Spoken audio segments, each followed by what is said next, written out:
58-year-old black man who was driving his Cadillac in Inkster, a suburb of Detroit, on the evening of January 28, 2015, where his life changed forever. He was stopped by the defendant, a then Inkster police officer, and his partner, Officer Zelenuski. Mr. Dent was stopped for a minor traffic offense and ordered out of his vehicle. With his hands extended out of his driver's window, he was grabbed out, thrown to the ground, and struck 16 times in the head by the defendant. In his attempt to arrest him, he was thrown onto a window shield of a patrol car, bleeding profusely from a head injury. The responding police officers arrived as the defendant is wrestling the defendant to the ground. Mr. Dent was struck, kicked, and tased while on the ground by what appeared to be a group of angry, anxious police officers that celebrated after the defendant was beaten and cuffed. The video in the car shows the police officers fist bumping as a celebratory act of bravery by the defendant and his cohorts. But the one image that struck out to the court was looking at Mr. Dent in his cell, shaking his head.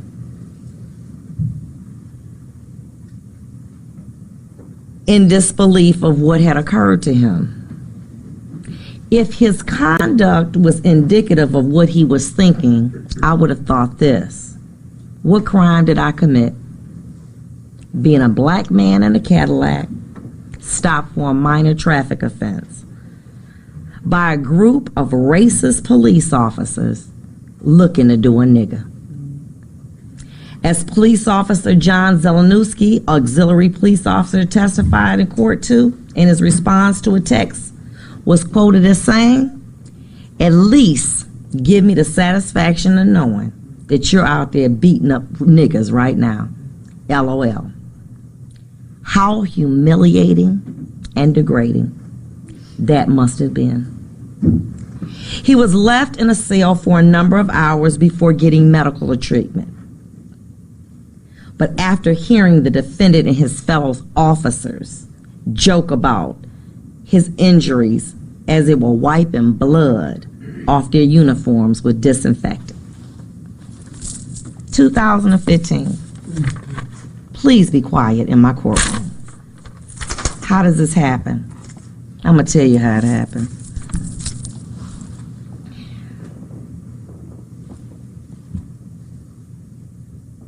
Some years ago, 19 to be, well, 25 to be exact, I remember coming into this building with such enthusiasm, so excited. And I remember a lawyer telling me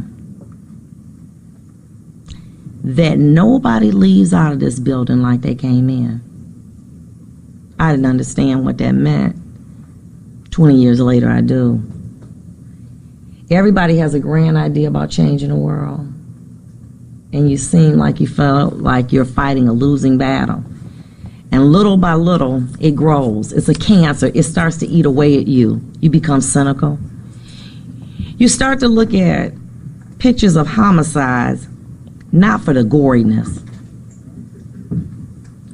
but as evidentiary value to see was the shooter left-handed or right-handed.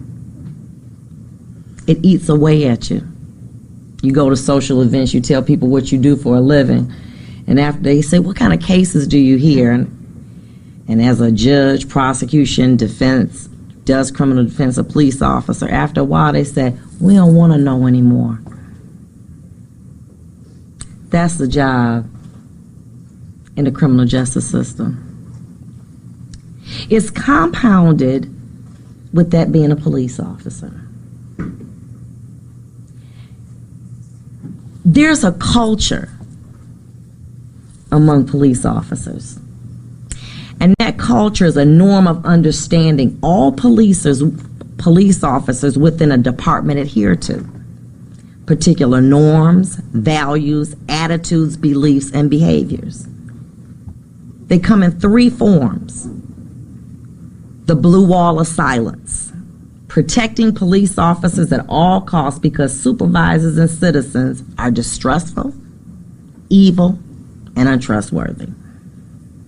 Us versus them, the good police versus the others. Citizens and offenders, they're all grouped together. They're one and the same. Cover-up mentality, which discourages officers from trusting supervisors and citizens because the police officers believe that the public didn't understand them. They don't understand true police work. And they are forced to face criticism from others about their job, from the media, from their families and friends. These pressures and expectations force officers who have a pure desire to purely serve the community as an occupation to conform to this group mentally or face being ostracized and labeled as an outcast among that group. These methods of indoctrination are passed along to new police recruits in the academy by stressing the importance of obedience to authority through a structure of shame and honor. It teaches them to conform and obey to the prevailing standards of the police culture. Field training, the recruit gets a reality check of what it's like to be out in the city. They then begin to shy away from what they've learned in the academy, and automatically they become a prototype of really who trains them. It's horrible, and it's worse than when cities that lack resources to properly train its new and existing officers with methods to combat this culture and adopt new ways to handle the stress of the job. One of the things the prosecutor says is that we want to deter others, police officers, from behavior like this. Being a police officer in a major city with very little funding is damned if you do and damned if you don't. 6 months police academy for most cities, long hours, horrible pay. I was out at a mall yesterday. I asked a woman a question. I said, you don't have to answer. How much do you get paid an hour? She said $15 with benefits. Well, guess what? That's more than what Inkster gets. They don't get benefits. The equipment, the police cars are old. We went out to the scene. Early in the morning, there were people who were using drugs. They just kind of came out.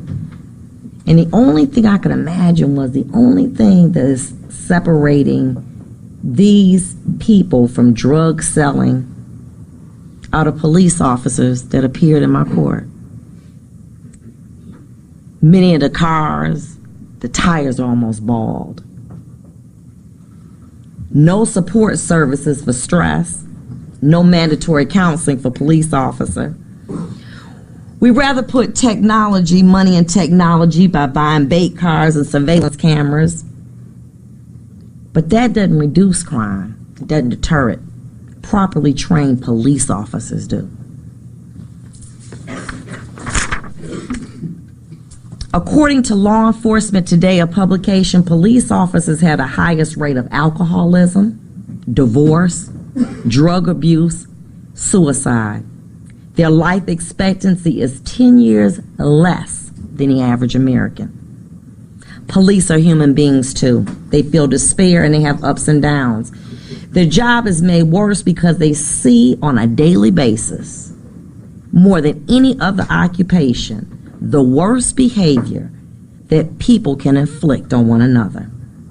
They go to work every day with the knowledge that some of the people that they are sworn to protect and serve want to kill them. The media and their bosses scrutinize their every move, and they get paid worse than security guards at malls, who's the worst crime that can be committed is shoplifting.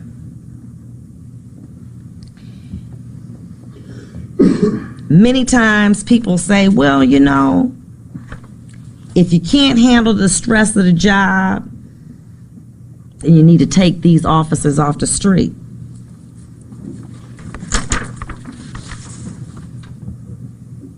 But how do we as a community expect superior services from police officers who are making security guard salaries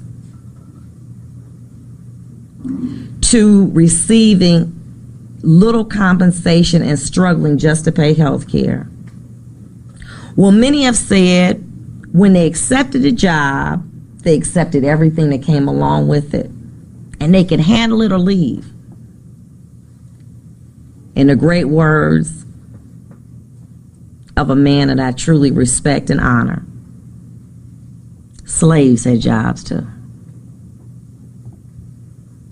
Our society is reactionary, not preventative.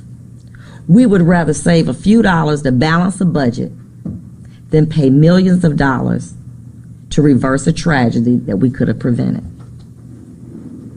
I know that Mr. Dent would give back every dime of his $1 million settlement to go back to where he was in his life before January 28th. I wonder what would one half of that $1.4 million settlement awarded to Mr. Dent have done for the Inkster Police Department?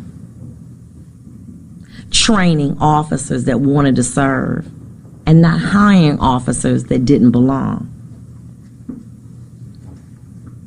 It's my belief that when we begin to value and properly compensate and train those that want to serve, then and only then will we as a community receive the type of services that we expect and demand from the defenders of our community, the police. It's amazing how poor cities like Flint can find millions of dollars to attempt to reverse a situation that $100 a day could and would have prevented. The legislators said we didn't know about Flint or we didn't intervene sooner.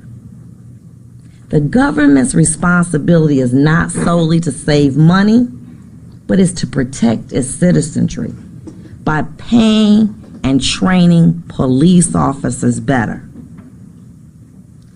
My belief is simple. If we don't invest in our police officers, we're going to see more incidents like the one that I'm presiding over today. We'll pay now or we'll pay greater later. Mr. Melendez, the purpose of this long, protracted sentencing was to offer you the one thing that this court believed you didn't give Mr. Dent: fairness and due process. Being a police officer is a tremendous and very rewarding occupation. I believe it's a calling on your life to do justice in the community. On January 28, 2015, you did not fulfill your job. You performed Just Us, a game that began with a police stop. The purpose of it was to harass and degrade a motorist in Inkster. The man chosen for your game was Floyd Dent, a black man. The game went like this. Let's follow a car in a known drug area, and based on your years of training experience, you knew that the motorist would likely be a black person, no license, armed with a gun or drugs in the vehicle. Upon stopping Mr. Dent, you knew, and upon stopping Mr. Dent, who was dead wrong for driving with no license or license suspended, running stop signs, and weaving in and out of the back street, which the court saw on the video. You and your sidekick, auxiliary police officer Zelenowski, caught your prey. Upon being